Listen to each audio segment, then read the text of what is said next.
మాకు మీకు మీకు మీ అంటే ఒక ప్రత్యేక గౌరవం ఉండేది, ఇంకా దాన్ని తగ్గించుకోకండి. దీంతో ముగింపు పలుకుదాం. ఎవరు మీ వెనక నుండి నడిపించినా తర్వాత వాళ్ళే ఫూల్ అవుతారు.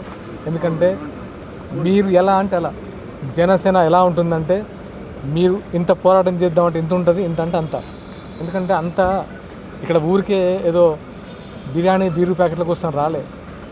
ఎవరి డబ్బులు వాళ్ళు పెట్టుకొని పవన్ కళ్యాణ్ గారి కోసం ప్రాణాలు ఇవ్వడానికి రెడీగా ఉన్న జన సైనికులు రోజులు.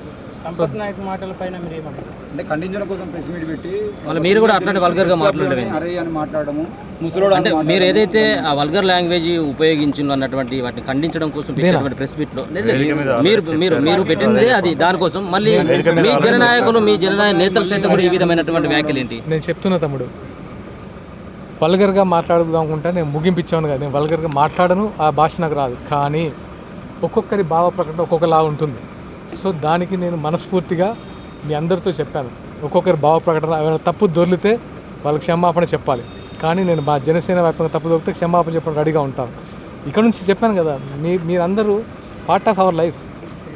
ప్రజాక్షేత్రంలో మీ అందరు లేకుండా ఎవరేం చేయలేరు.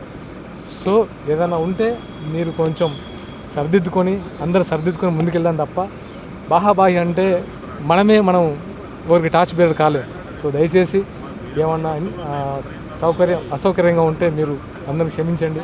అండ్ దాంతోపాటు మున్ముందు మంచి కార్యక్రమాలు చేద్దాం. ఆల్రెడీ వేదిక మీద మీకు చెప్పారు. సంపత్ నాయక్ గురించి ఒకటే మాట్లాడతాను.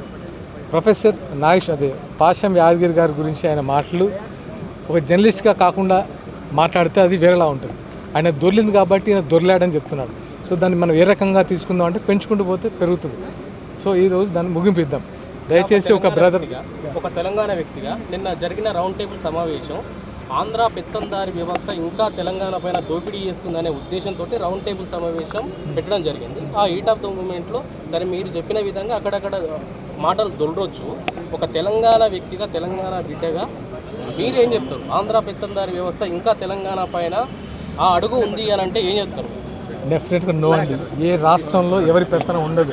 ఇక్కడ సీఎం ఇప్పుడు రేవంత్ రెడ్డి గారు ఆ మాట ఎలా తీసుకుంటారు? ఎందుకు తీసుకుంటారు? ఆయన ఏ పార్టీ ప్రభుత్వంలోకి వచ్చినా ప్రజాదరణతోనే వచ్చి ఓట్లేసి గెలిపించుకుంటారు. అలాంటి టైంలో ఎవరి పెత్తందరం ఉంటుంది? ఇక్కడ ఎవరిది ఉండదు.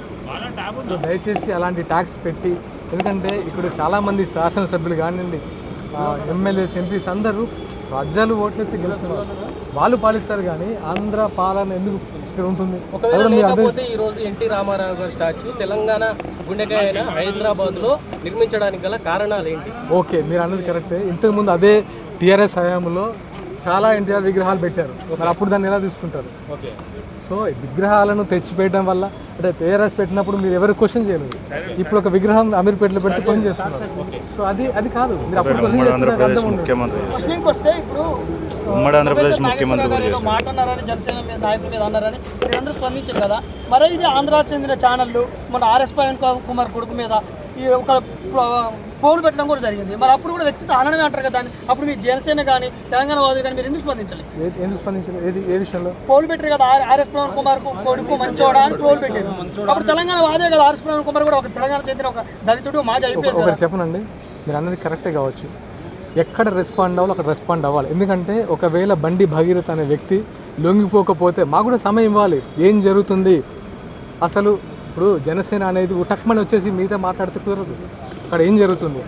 స్వయంగా రేవంత్ రెడ్డి గారే మీ కొడుకుని అప్పగించండి, ఏదైనా సరే ఫస్ట్ ఒక అరెస్ట్ వారెంట్ ఇష్యూ అయిన తర్వాత మీ కొడుకుని అప్పగించారో లేదా పక్కన పెడితే మొత్తానికి ఆ అబ్బాయిని జైల్లో పెట్టారు. జరుగుతుంది. ఒకవేళ ఇంకా ప్రొలాంగ్ అయితే మాత్రం అందరూ జనాలు నుంచి తీవ్ర వ్యతిరేకత వచ్చేది. We are part of people. నాయకులు అంటే ఎక్కడి నుంచో భూమి పడలేదు. We are also part of people. సమయము సందర్భం చూడాలి. ఒకవేళ నిజంగా ఇదేదో తప్పుదో పడుతుందంటే అంతకు మించి ఉద్యమం చేస్తాము. అన్న లాస్ట్ క్వశ్చన్, ఇప్పుడు ఎన్టీఆర్ గారి విగ్రహం ఇక్కడ తెలంగాణలో స్థాపించినట్టుగా ఉమ్మడి ఆంధ్రప్రదేశ్లో ప్రజా యుద్ధ నౌక గద్దర్ గారి విగ్రహం ఆంధ్రప్రదేశ్ రాష్ట్ర ఉప ముఖ్యమంత్రి పవన్ కళ్యాణ్ గారి గురువుగా స్వీకరించినటువంటి తన మరణం వరకు కూడా ఎమ్మటి ఉన్నటువంటి పవన్ కళ్యాణ్ గారు యాజ్ ఏ ఉప ముఖ్యమంత్రిగా ఆంధ్రప్రదేశ్లో ఒకవేళ ఎలాంటి ఆంధ్ర తెలంగాణ వివాదాలు లేకపోతే ఇమీడియట్లీ ఆంధ్రప్రదేశ్ రాష్ట్రంలో గద్దర్ గారి కాంస్య విగ్రహాన్ని నిర్మిస్తారా?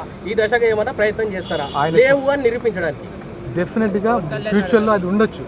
ఫ్యూచర్లో జనసేనకున్న ఇక్కడ బలం బట్టి రేపొద్దున అక్కడ బలం బట్టి మనం పెట్టుకోవచ్చు, తప్పేం లేదే. గద్దర్ అందరి వాడు తెలుగు రాష్ట్రాల్లో ఎంతోమంది నాయకుల్ని ఎంతోమంది యువతను ఉత్తేజపరిచి చేతనవంతులు చేసి ఒక యుద్ధం చేయించాడు. అలాంటి వారు విగ్రహం పెట్టడం తప్పేం కాదు, దాన్ని ఎవరు ఖండించట్లేదు. అంటే గద్దర్ను ఒక ద్రోహిగా చిత్రీకరించిన బీజేపీ ప్రభుత్వం మీద మీ స్పందన ఏంటి? ఎందుకు ద్రోహి అవుతారు? చెప్పిండు డైరెక్ట్ నడ్డానే చెప్పిండు. అది మేం కాదు కదండి, అది వాళ్ళని అడగాలి. కూటమిలో ఉన్నారు, కూటమిలో మీరేమంటారు? నేను డెఫినెట్గా గద్దర్ గారికి ప్రత్యేకంగా మా మంచి సంబంధాలు ఉన్నాయి. సో మేము ఎప్పుడు గద్దర్ గారికి సపోర్ట్ చేస్తాం తప్ప